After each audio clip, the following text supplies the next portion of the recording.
Good morning and welcome to today's webinar, Nasal High Flow Before, During, and After COVID-19, What Comes Next? Before we get started, I'd like to go over a few items so you know how to participate in today's event. You will have the opportunity to submit text questions to today's presenter by typing your questions into the questions pane of the control panel. You may send in your questions at any time during the presentation. We will collect these and address them during the Q&A session at the end of today's presentation. I would now like to introduce Dr. Matthew Trump, pulmonologist and critical care physician from the Iowa Clinic, Des Moines, Iowa, and Unity Point Health in Des Moines, Iowa. Good morning. My name is Chris Hutchinson. I'm the Director of Clinical Affairs for Fisher & Paykel Healthcare, and I'm absolutely delighted to introduce Dr. Matt Trump from Unity Point Health in Des Moines, Iowa, for the American Thoracic Society Industry Innovations webinar. Please note that there will be live Q&A at the end of his presentation. Well, hello, my name is Dr. Matt Trump. I'm a physician with the Iowa Clinic in West Des Moines, Iowa. I also work with hospitals in the city of Des Moines and surrounding metro area through Unity Point Health and the Mercy System. I'm a pulmonologist and critical care physician and have been taking care of a lot of patients on nasal high flow, and I'm happy to share some experiences and some information with you regarding nasal high flow. So today we're going to talk about nasal high flow before, during, and after COVID-19 and kind of what comes next. So for disclosures, I am a consultant with Fisher & Paykel. So today we're going to explore the mechanism of action of nasal high flow. We're also going to examine the clinical evidence for use for indications before COVID hit and during the COVID-19 pandemic, and we're going to see how nasal high flow is utilized for COVID patients. We're also going to present nasal high flow as an ICU resource sparing option. In our facility, we manage most of our patients on nasal high flow outside of the ICU. So we're going to talk about some exciting opportunities that can provide for hospitals to help free up ICU resources. And we're going to display additional opportunities for clinical application. Some of the other things we've been able to achieve with utilizing high flow. So just a brief history and background with nasal high flow. We all know that wall oxygen is at very high flow rates can be very uncomfortable for patients. It can dry out secretions and be uncomfortable for the patients and be very cold at those higher flow rates. So what was discovered back way in 1968 was that air could be delivered at higher flow rates and higher FiO2s when oxygen was tied to water vapor and it's heated through a circuit. So this technology has been around for decades, and in the last several years, it has really come in the mainstream and being utilized at the bedside. So nasal high flow therapy is air and oxygen that is combined in a blender and delivered through a heated circuit into the patient's nasopharynx. There's also a heated humidifier in the device as well, and this is able to deliver oxygen concentrations, FiO2s, anywhere from 21 to 100%. And in these devices, the Airvo 2 and the OptiFlow device, they can deliver nasal high flow therapy at flow rates in upwards of 60 to 75 liters per minute. The OptiFlow device can go up to 75 liters per minute. The Airvo device goes up to 60 liters per minute. There are a few other commercially available options that provide varying flow rates. Some machines are able to provide up to 80 liters of flow and some less. So the benefits of nasal high flow have been well described in the scientific literature throughout the last several years. What we know is that nasal high flow provides adequate supplemental oxygen for patients. It provides a reliable FiO2 at a more stable level and at higher levels than conventional oxygen therapy.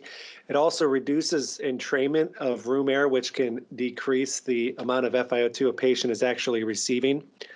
Nasal high flow also provides respiratory support for patients. What this does is it provides flow rates that can match and exceed patients' inspiratory flow demands. So we really see a benefit with nasal high flow in patients who are tachypnic and in respiratory distress. The high flow device, the high flow rates will allow for patients' work of breathing to be satisfied. High flow, through its mechanism, also improves alveolar ventilation and reduces dead space. It allows for lung recruitment and decreases carbon dioxide level through that reduction of dead space breathing. Nasal high flow is also lung protective. It avoids injurious tidal volumes and airway pressures that are experienced with positive pressure devices. So additional benefits, so high flow has been consistently demonstrated that it's more comfortable and better tolerated than non-invasive ventilation than wearing the entire mask over the face. High flow provides adequate airway hydration to help improve and optimize the mucociliary elevator to improve secretion clearance in patients. It also allows for patients to be mobilized or not confined to a chair or bed. The high flow devices, some of them are portable and can be used to help facilitate mobility efforts. And patients can also eat regularly and maintain their nutrition levels when they're on nasal high flow. So the goal of a patient on nasal high flow when they're requiring the therapy is to optimize their spontaneous breathing. So usually we're using this in patients in some sort of respiratory distress, respiratory failure. And what the device does is it allows for optimization of spontaneous breathing through a number of mechanisms that we're going to cover here briefly. So high flow will match inspiratory demand in patients who are tachypnic. As we see in the representation on the left here, if somebody's on a face mask requiring oxygen, they're going to be breathing at a very high rate and demanding a lot of air to help meet their needs. One thing that will happen when this occurs is that room air will become entrained as they're breathing in fast, and that will produce a variable amount of FiO2 when inspired. Compare that when somebody's on nasal high flow, when they're tachypnic, they will breathe in only the FiO2 that's provided by the device, and that FiO2 is guaranteed. So that patient's inspiratory demand will be met with nasal high flow and will have a guaranteed FiO2.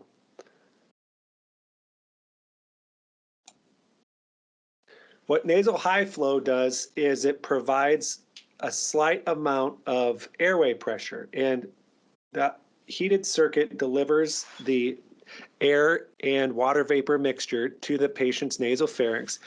And after it's delivered there, the patient is able to breathe that combination in, allowing the gas to get to the respiratory tract. This pressure that's provided is breath and flow dependent. It promotes slow and deep breathing, and we know that it increases alveolar ventilation. We're going to mention and talk a little bit more about the pressure that high flow provides. So as this reservoir is built up on the left, in the demonstration of the left in the picture there, that reservoir is available for patients to breathe. The machine delivers the air water vapor mixture up to the nasopharynx. This promotes slow, deep breathing. It prevents rebreathing of carbon dioxide and reduces dead space breathing. This allows for carbon dioxide to clear out and leads to a reduction in CO2 levels. In this demonstration, what we see are varying flow rates at increased flows from left to right. And as we see on the rightmost demonstration, we see the tagged gas that is able to clear out of there, and that represents carbon dioxide being cleared of the upper respiratory tract, allowing for that dead space breathing to be improved and to optimize alveolar ventilation and reduce carbon dioxide. The actual measured pressures with nasal high flow can be variable depending on when the patient's mouth is open or closed. On the upper graph here, it's been measured when patients' mouths are closed to have variable flow rates or variable airway pressures depending on the flow rates. And on the right side of this graph, you see when the mouth is open that the pressures are slightly reduced. So this leads to a slight amount of airway pressure, but not much. At flows of 30 liters per minute, we get just about 2 centimeters of water pressure with the mouth closed. That gets reduced when the mouth is open. And then as we go up to 50 liters per minute, the amount of airway pressure that is achieved is significantly higher, and then again drops if the patients open their mouth. And again, that finding is represented in the bottom chart as well. So this airway pressure that is provided, as seen in this video here, does allow for increased end expiratory lung volume. The first demonstration in this video is a patient breathing low flow oxygen. And when then a patient's placed on Optiflow, what we see is an increase in effective alveolar volume. And this is because of the amount of airway pressure that it's delivered and that gets delivered to the lower respiratory tract. So we do get some lung recruitment when patients are on nasal high flow that is significantly increased compared with patients who are on low flow oxygen. So again, to emphasize, when patients on high flow, for about every 10 liters per minute of flow that they're on, they get about 0.7 centimeters of water pressure when their mouth is closed. This gets decreased when their mouth's open as the air leaks out through the mouth. This results in general of an end expiratory lung volume of about 25%. This results in an increased recruitment in the lungs and a slight PEEP effect. All right, so the pressure that's generated with nasal high flow is slightly different than what's provided with non-invasive ventilation. And to really conceptualize this, what this graph does is it shows that nasal high flow starts at a higher pressure as the air is in the nasopharynx, but as we breathe it in, there's actually a decrease in airway pressure as the air is delivered to the terminal alveoli. Whereas in non-invasive ventilation on the top here, represented by the blue line, it starts off at a pressure, and then as we inspire, the non-invasive ventilator generates positive pressure, which is air getting pushed into the lungs. This is a different mechanism of positive pressure that's generated with nasal high flow.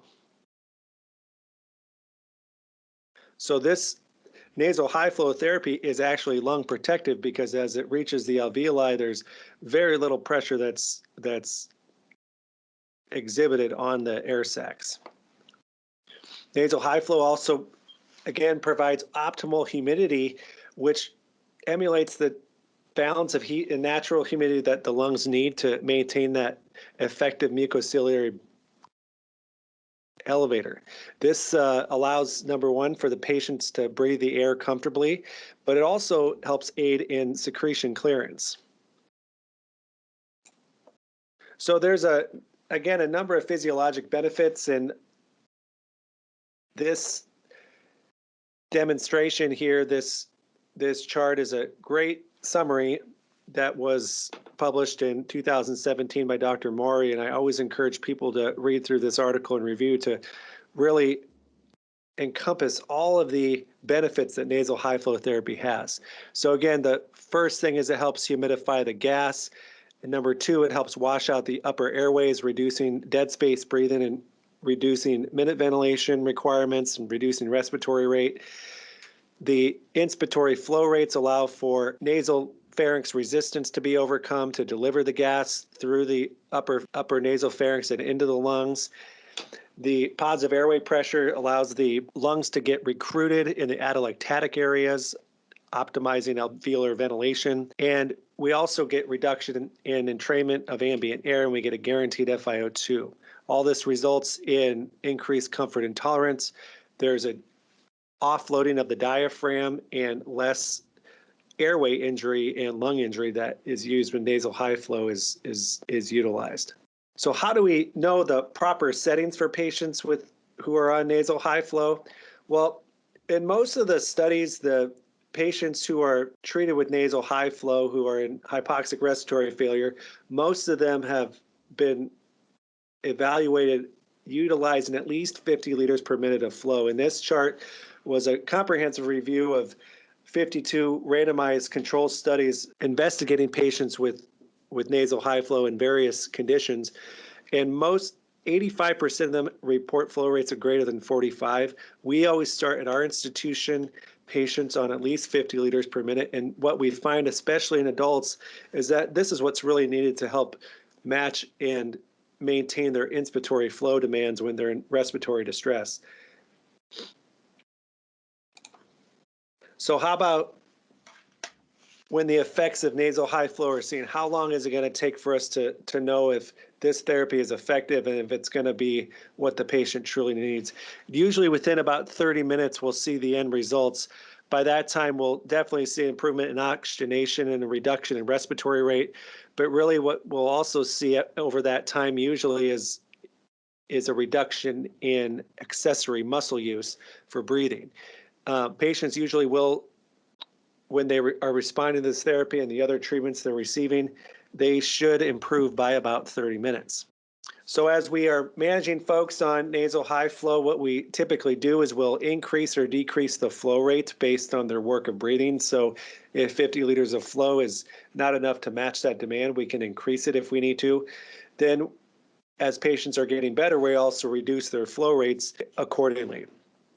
The patient's FiO2 is adjusted to maintain a goal SpO2, and what that is just depends on the physiologic state of the patient and what their needs are. We can adjust the temperature. And then in our patients, we always perform a rapid reassessment once we get them on the device, on the therapy. Usually it takes us a good solid 30 to 45 minutes to get them going on it. And then they are reassessed every 4 hours. If they have COVID, we do reassess them every 2 hours. The other measure that we trend and watch in our patients is the ROX index, and we'll go over the benefits of that evaluation and how it plays in the patient care and assessment. So the ROX index was developed and published just about 2 years ago, and what it is it's a validated measure and tool that helps us identify if patients are going to fail nasal high flow therapy or be able to be maintained on it. And what we know is that it does pretty good, and we know that at all points, if patients' ROX index are above 4.88 at all time points, they're usually going to be able to be maintained on nasal high flow and not fail. What the ROX index does effectively is it trends out the patient's time while they're on the treatment. So we know that patients, when they're acutely ill, take some time to get better, but we also don't want to delay definitive treatments if they need to be intubated. But we also know that some people just need a few hours before they'll get better. And what the ROX index really hits home on is that timing. So after about 2 hours, the first evaluation occurs. And if that ROX index is still pretty low, then that might predict the patient's going to fail. But over time, that number increases as we expect the patient to improve with the treatments that we provide. And the key number, the key variable in this equation is the respiratory rate. So really, if all else, monitoring the respiratory rate is really crucial in these patients when they're being managed on high flow. Here are the statistical analyses for the cutoffs that were developed in this study. And then on the right is the survival proportions demonstrating that ROX index greater than 4.88 is going to be predictive of high flow success. About complications. So a number of studies have produced some more informative data points for us regarding possible complications on high flow. What we know is there's very little complications while patients are on therapy. Some people do report discomfort, including feeling warm or hot, and some people do complain about the scent of the therapy, but mostly those are all just discomfort-based symptoms. What we also know is that compared with standard oxygen therapy, there's less complications overall. So how about the evidence?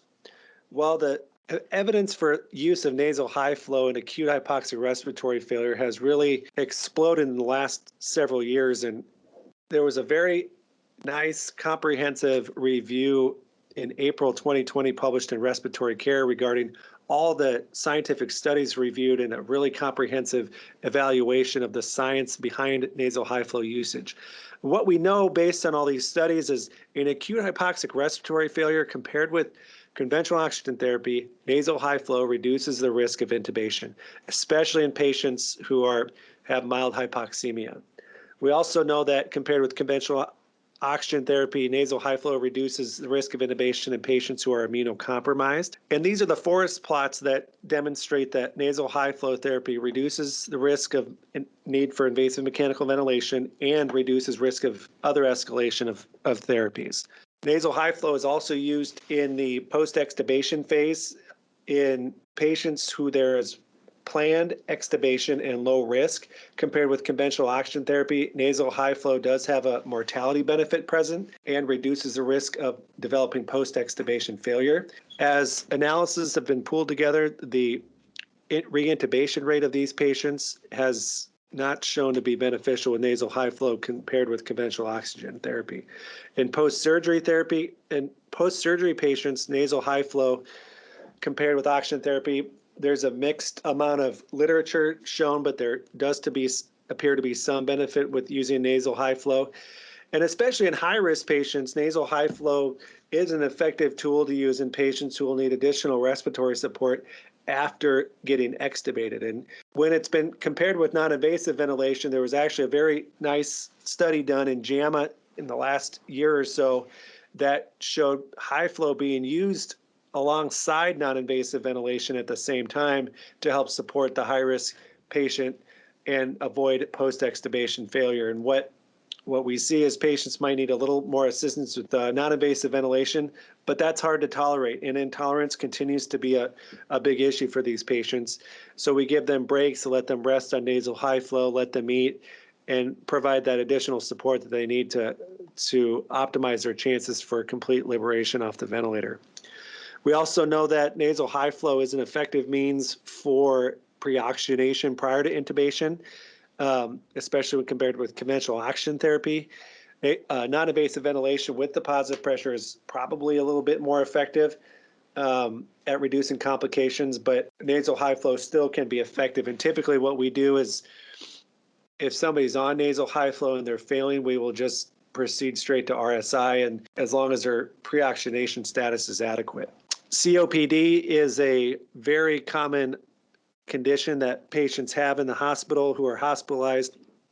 What we're learning more and more is that when these patients present and they're in respiratory distress, there is a role for utilizing nasal high flow to help improve their work of breathing. We know that in stable COPD, long-term high flow use can improve oxygenation, reduce carbon dioxide, and reduce COPD exacerbations. During exercise and activity, high flow can improve exercise endurance time.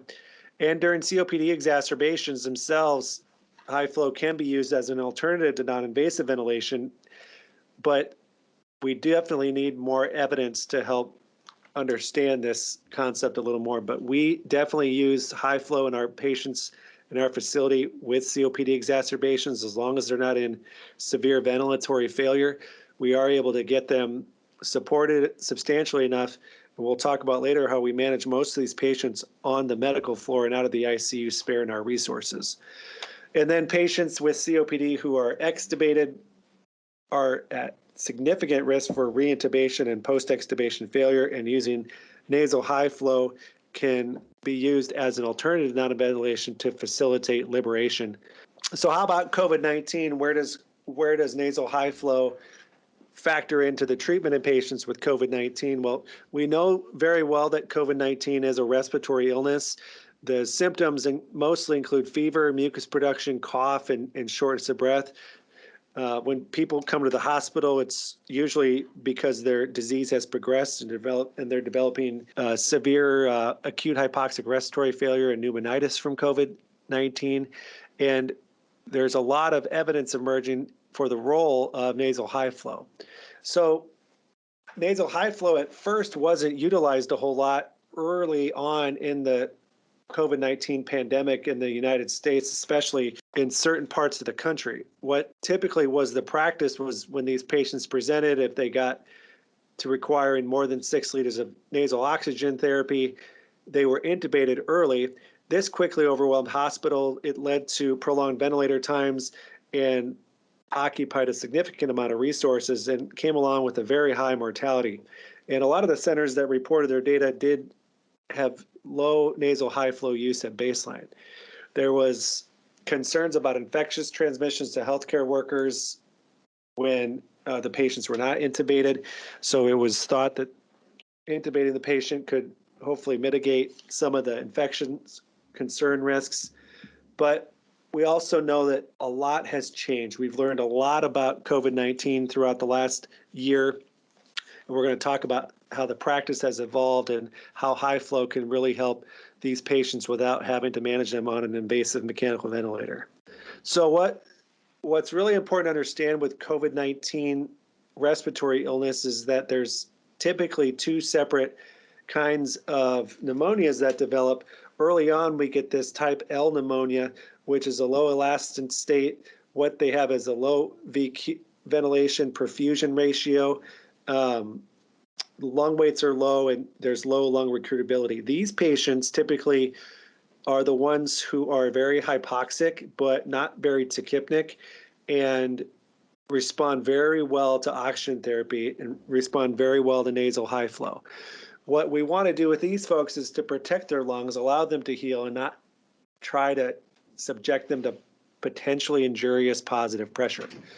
And what we want to avoid is the severe COVID pneumonia that is more of the classic ARDS type picture with a high lung weight, high lung recruitability that responds really well to PEEP.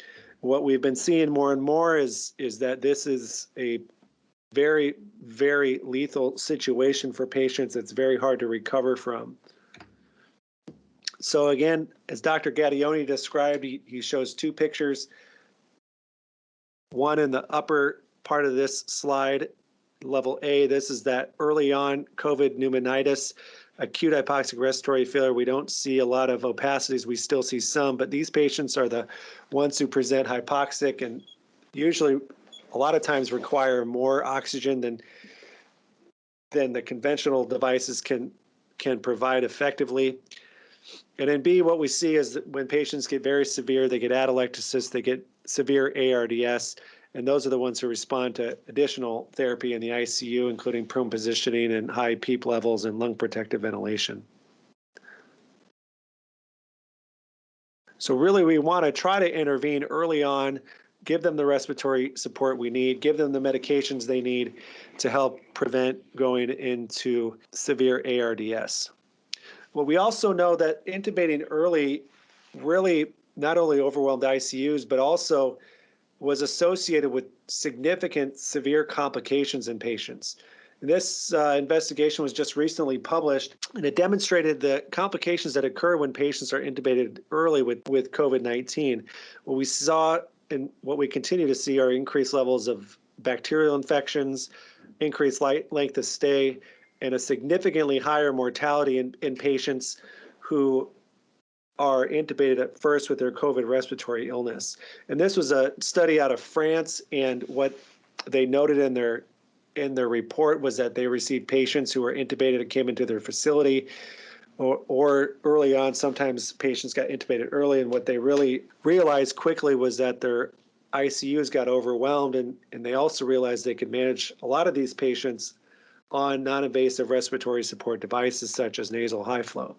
So in the folks who they were able to manage a significant amount of patients without nasal high flow. And in those patients, what they found was if they still went on and got worse and required intubation, their mortality was pretty similar to the intubated early patients.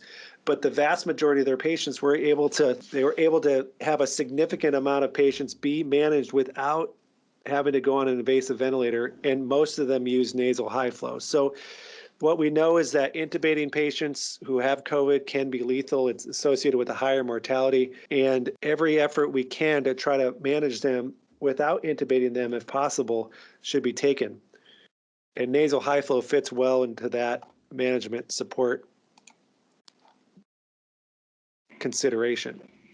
So another concern about managing patients with COVID is spreading the virus to healthcare workers and to other people. Well, there was a lot of concerns about this early on in the pandemic, and not a lot was known, but a lot of data has really come about and clearly shown that nasal high flow really can disperse the virus around the patients, but it's not necessarily aerosol generating. And that's because of the mechanism of action of nasal high flow. Remember, it's a reservoir of air that's built up that's contained in the patient's nasal pharynx. And once they breathe that in, it all goes into the lungs, and it's not necessarily pushed out like in non-invasive ventilation. And what we know is that the dispersion rates with nasal high flow are much less than other standard oxygen devices, including masks. And again, that's because the therapy is contained in the heated circuit and in the patient's nasal pharynx. And what we know is overall in patients who are managed with nasal high flow, the risk of transmission to healthcare workers is extremely low. And the evidence that's emerging, the papers that have been published demonstrating the use of nasal high flow in patients with COVID, the infectious transmission risk to healthcare workers is extremely low. And this is occurring a lot also because healthcare workers are provided with proper PPE and patients are masked as well. So in our facility, patients are masked when they're being cared for, and all of our healthcare workers are provided with adequate PPE for patients. So as long as we have proper precautions taken, again, the risk for spreading COVID to healthcare workers is extremely low when patients are managed on nasal high flow. So again, more evidence continues to emerge with utilizing nasal high flow. This was a study done in the American Journal of Respiratory and Critical Care Medicine, evaluating nasal high flow use versus conventional oxygen therapy in an ICU. They had similar comparison groups. They used flow rates of about 50 liters per minute. And what they found was using nasal high flow had significantly reduced their intubation rates. And nasal high flow patients had lower SOFA scores after about a day, and they only needed the therapy for about 4 days. And the nasal high flow group typically had a lower mortality trend. So truly what we see here and what we think about with COVID-19 and how to intervene with nasal high flow, well, once patients are requiring nasal cannula, once they've failed that after about 4 liters of oxygen requirement, if that's not cutting it, what we know is there's a very strong role for the effectiveness of nasal high flow to manage these patients.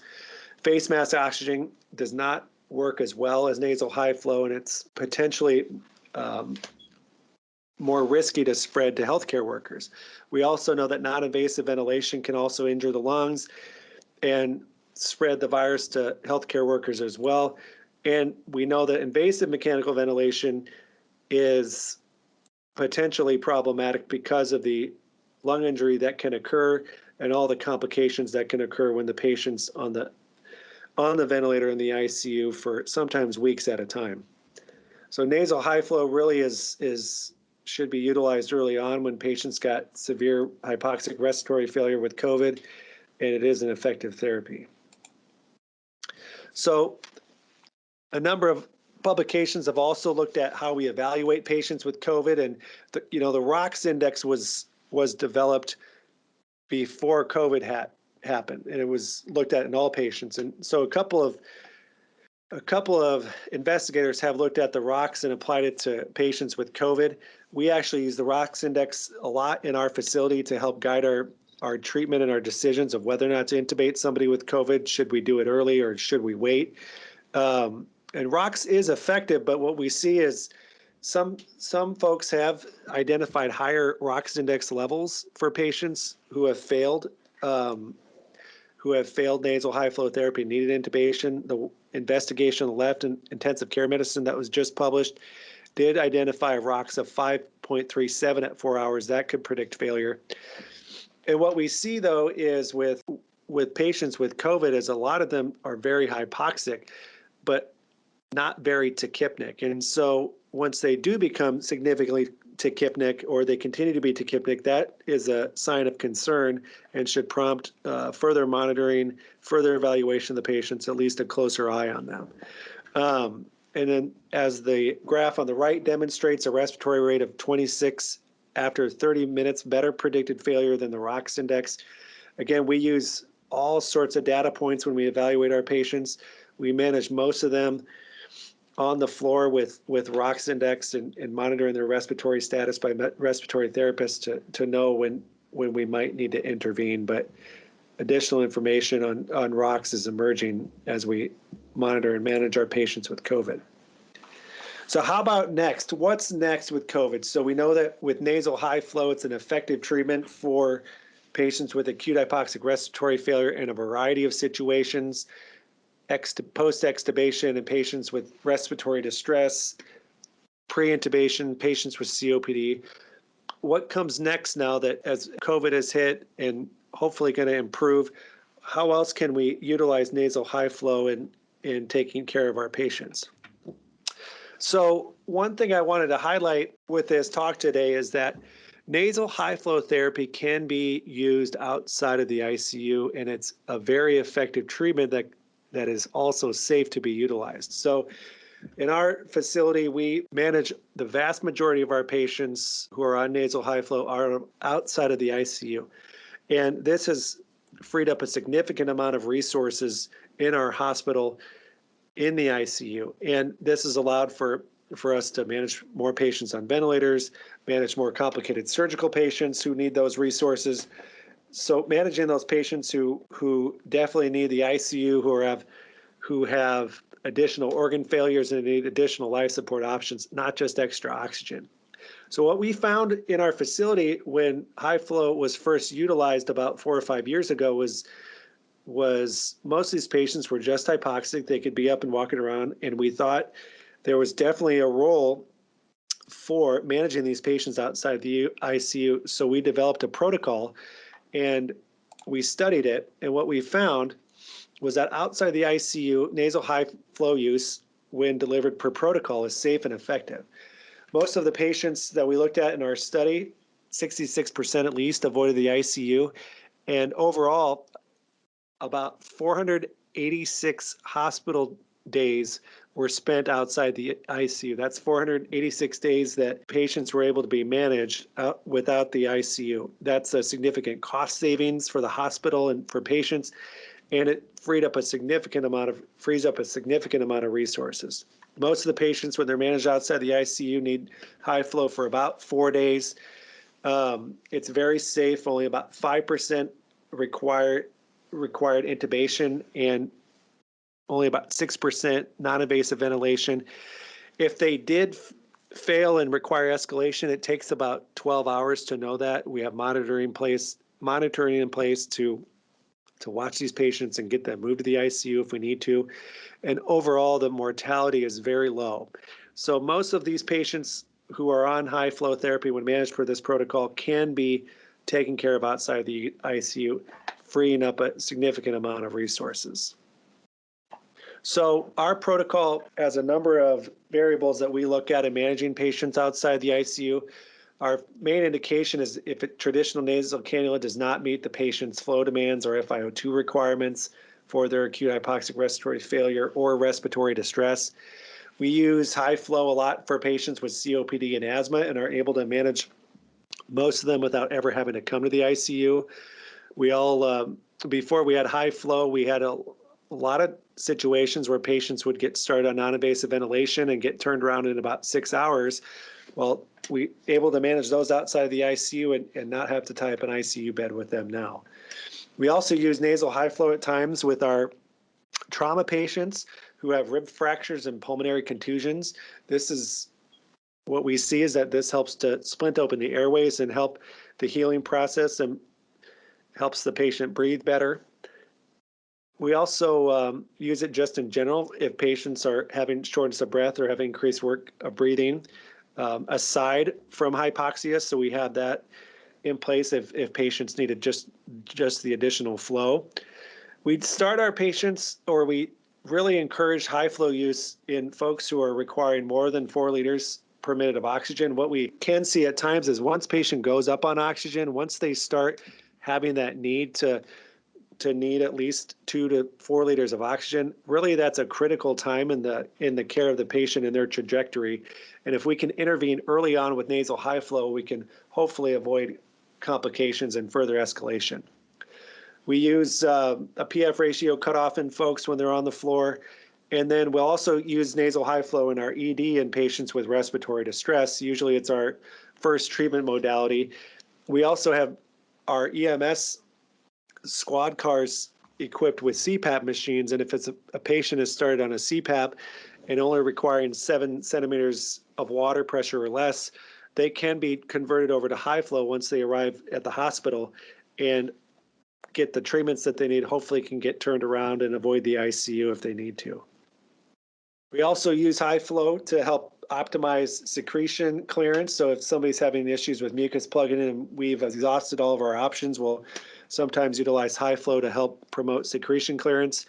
We'll use high flow in most of our tracheostomy patients. There's a emerging body of evidence that it promotes faster decannulation times. There's heat and humidity from the nasal high flow that definitely help patients liberate faster. We also use high flow in palliation situations when people have air hunger, dyspnea that's refractory to medical therapies, and sometimes patients just need a little extra time, improve their hypoxia, see where their current situation is going to lead them, and if it's an end of life situation, we can sometimes help them out temporarily with nasal high flow to help improve some of their symptoms. When we don't use nasal high flow is when patients are obtunded or unable to maintain their airways, so they have to be awake and breathing. We do use nasal high flow in patients with respiratory acidosis, but we don't manage them on the floor if their pH is less than 7.3. If they're in shock, we also will have them in the ICU if they need vasopressors, but we'll support them on high flow if we can. They have to have an intact nasopharynx, so they can't have any facial fractures or skull fractures, and they can't have upper airway obstruction. So as long as the patient's awake and breathing and not in shock and they don't have a severe respiratory acidosis, we usually manage them outside of the ICU. So there's actually been some study and some reports of people using nasal high flow outside the ICU in their COVID patients. This again was revealed by a group out of France, and what they found was managing their patients with hypoxic respiratory failure and high flow outside the ICU, 74% of them avoided intubation, and their mortality was only 15%. And there was no transmission to healthcare workers. They spared their resources, and a lot of it was done out of necessity because they just didn't have the ICU beds, so they had to find alternatives. And we manage the vast majority of our patients with COVID and hypoxic respiratory failure outside of the ICU and are able to get them through without many complications. So we had a very large surge of COVID in our hospitals at the end of October and early November. And as in the graph on the upper right hand, we see our in-house trends. We had an explosion of patients arrive at our facilities with requiring nasal high flow. We're also a referral center, tertiary referral hospitals for the rest of the state. So when COVID hits our state and affects our fellow Iowans, a lot of them get transferred to higher levels of care centers and they come to us. And so when we had our big surge in November, we had to get creative with some of our high flow usage.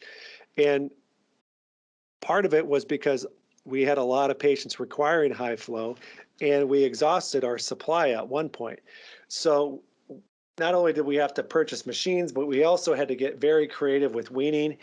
And we also had to upgrade a significant amount of other devices. So what we were able to do was identified 18 servo U ventilators and be able to equip them with high flow technology.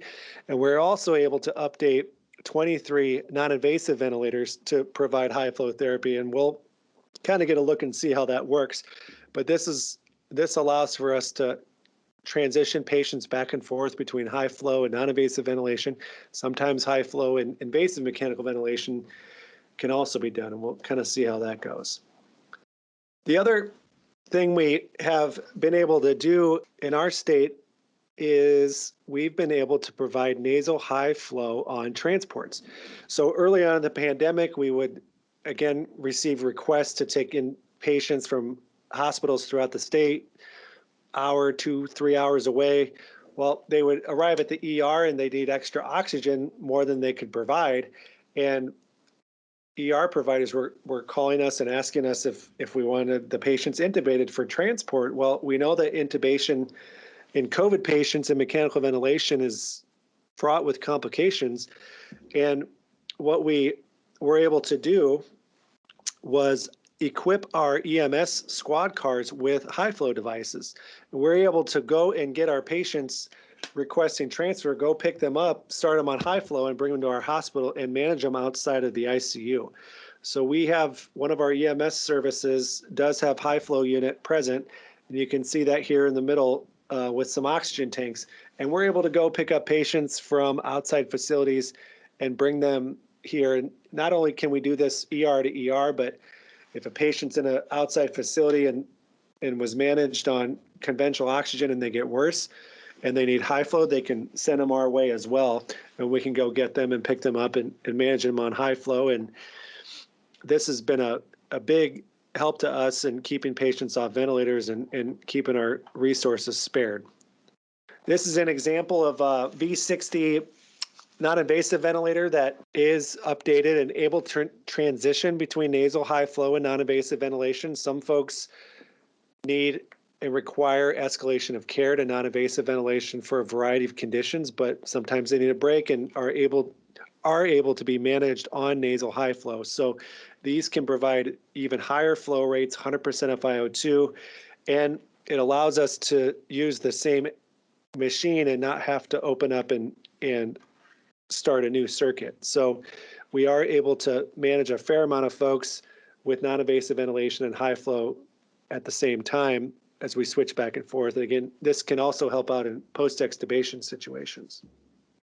And the other thing that were able to do with high flow was, in this situation, we had a patient who was on ECMO for COVID, and the patient had a significant amount of barotrauma, and the patient had a tracheostomy and was being managed on ECMO, but there was a significant amount of mediastinal air present. Patient had a lot of subcutaneous emphysema, and the patient was pretty stable on ECMO. And we had heard other centers throughout the country using high flow on their ECMO patients to help promote lung healing and reduce lung injury from the invasive ventilator. This patient had a lot of barotrauma, had mediastinal air present, and had a lot of subcutaneous emphysema. And we were able to connect his high flow device through his tracheostomy tube and minimize the barotrauma that was occurring. And we felt that this helped reduce his air leak and improve the healing of the barotrauma that had occurred. So this patient was transitioned at times between nasal high flow and a Servo U ventilator whenever we needed to, and managed on ECMO at the same time. So in conclusion, what we know is that nasal high flow is a very effective option for patients with acute hypoxic respiratory failure. It is and should be first-line treatment for hypoxic respiratory failure in patients who have severe COVID-19 respiratory disease. We know that evidence is emerging for use in specific conditions such as COPD. And we know that patients can be managed safely outside the ICU, which can spare vital resources in the hospital. And we also looked at a few additional applications which are being explored and we are having some success with. So again, I want to thank you for your time. Thank you for listening, and hope you enjoyed it. And we'll look forward to answering any questions you may have. All right, thank you. And now we're going to begin answering the questions submitted during today's presentation. As a reminder, you can still submit questions through the question pane in your attendee control panel.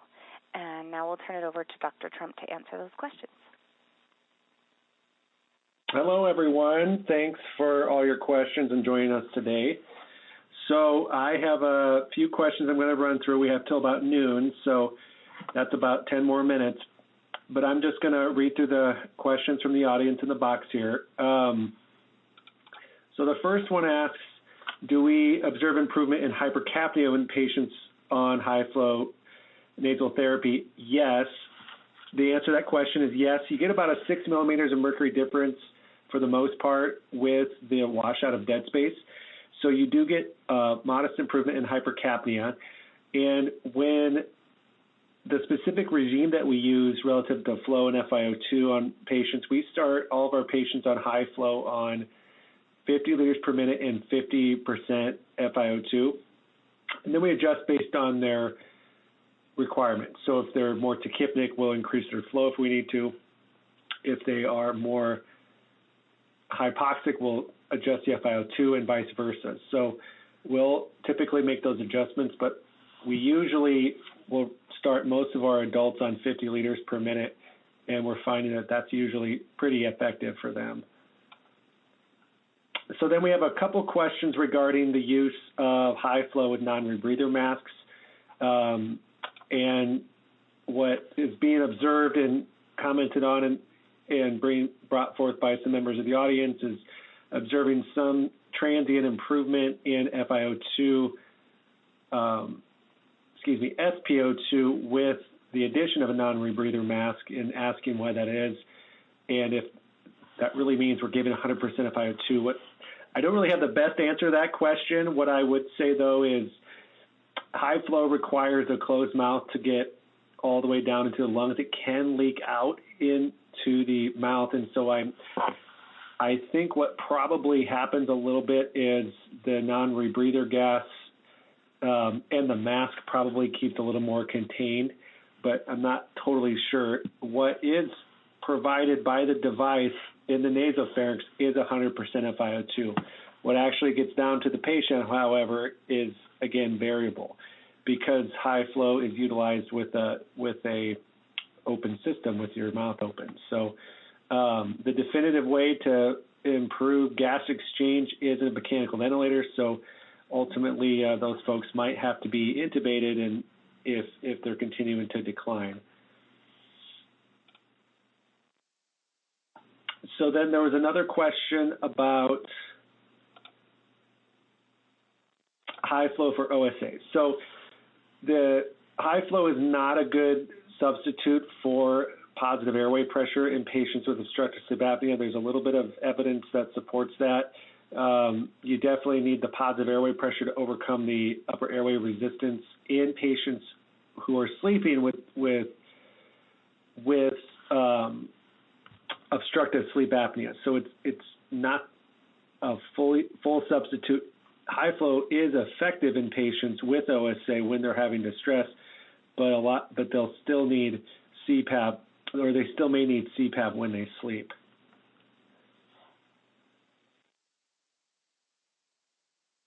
So the other question is, how about the non-invasive devices? Any advantage of delivering high-flow nasal therapy compared to the Optiflow? The V60 machine that we use does allow for at least 80 liters of flow, so you can get additional flows with that device. So that's an additional advantage. Optiflow goes up to 75 liters, so if you need a little extra flow, if you need a little bit extra flow, the non-invasive ventilator modes on that will help. The same thing with our servo ventilators will provide for extra flow. That actually brings up another kind of somewhat answer to the question before about additional FiO2 needs. If we have a patient who's on the Airvo device who's needing 60 liters of flow and at 100% still not cutting it, sometimes we will switch them over to Optiflow and increase their flow rates up to 75 liters, or we'll use a different device that could provide high flow at a higher flow rate, and that will sometimes improve their FiO2. So again, I think they just need additional support in some of those cases.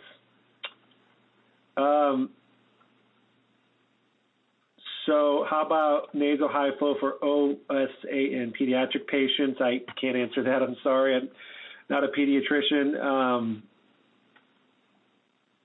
Let's see. We do give nebulizer medications. There's a separate adapter that can be provided that we do use for that. So our therapists are able to use those. When can I wean the patient's FiO2 or standard wall oxygen? So you can at any time if they're getting better. What we like to see is about a day of stabilized levels. Once things have settled down and given time for their treatment to really take effect, we will usually like to see about 24 hours of stability. We really like to make sure that they're heading in the right direction, and then we'll gradually start working the FiO2 down. And we'll usually decrease by about 10%, just depending on how they're responding. And then we use a decrease in the flow rate as well to make sure they decrease that as well. So we'll usually decrease the flow rate by about 10 liters, decrease the FiO2 by 10 liters, and then we'll go down stepwise. Once they get to 40 liters per minute and 40% FiO2, that's getting pretty close. The next step down from that is getting pretty close to about 4 to 5 liters of nasal cannula from the wall oxygen. So we will see how they do on 40 liters per minute and 40% FiO2. And once they get to that point, we'll sometimes consider a trial of a standard nasal cannula. We'll have our therapist in there working with the patient, make sure that transition occurs smoothly. So that will typically be how we wean people once they get to 40 and 40.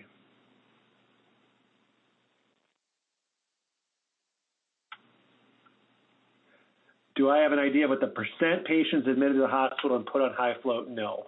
I don't have a specific percent. Our hospital's close to 400 beds. So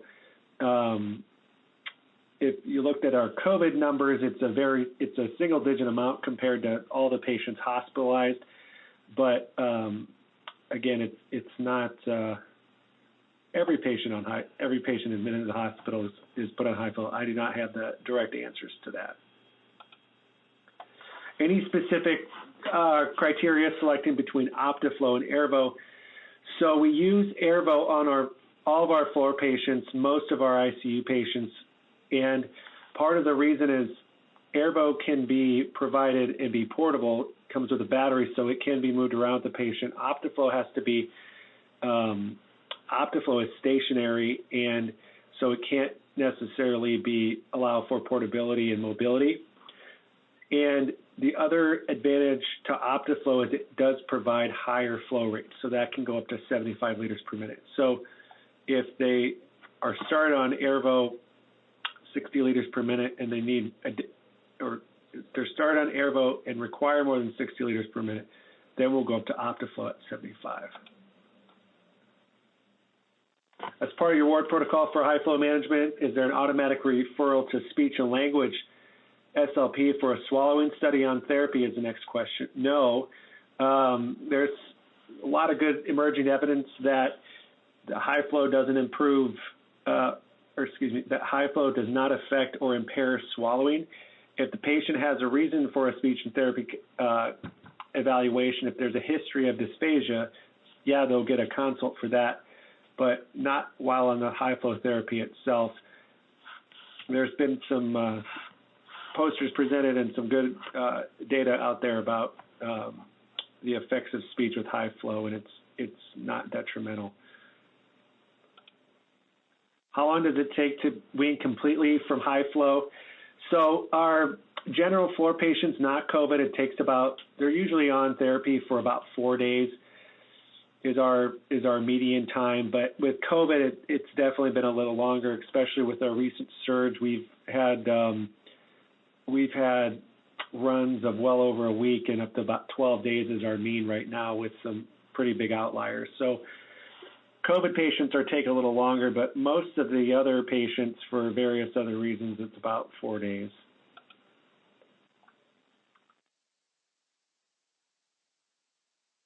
So can you use oxygenation index as criteria of indication of HFNC? So OI, from what I understand, involves mean airway pressure. So if you have a device, if you're able to measure mean airway pressure through an invasive ventilator and maybe want to switch off to high flow, maybe think of that, but you got to have airway pressure measurement from what I understand with OI. Any benefit in hypercapnic plus COVID?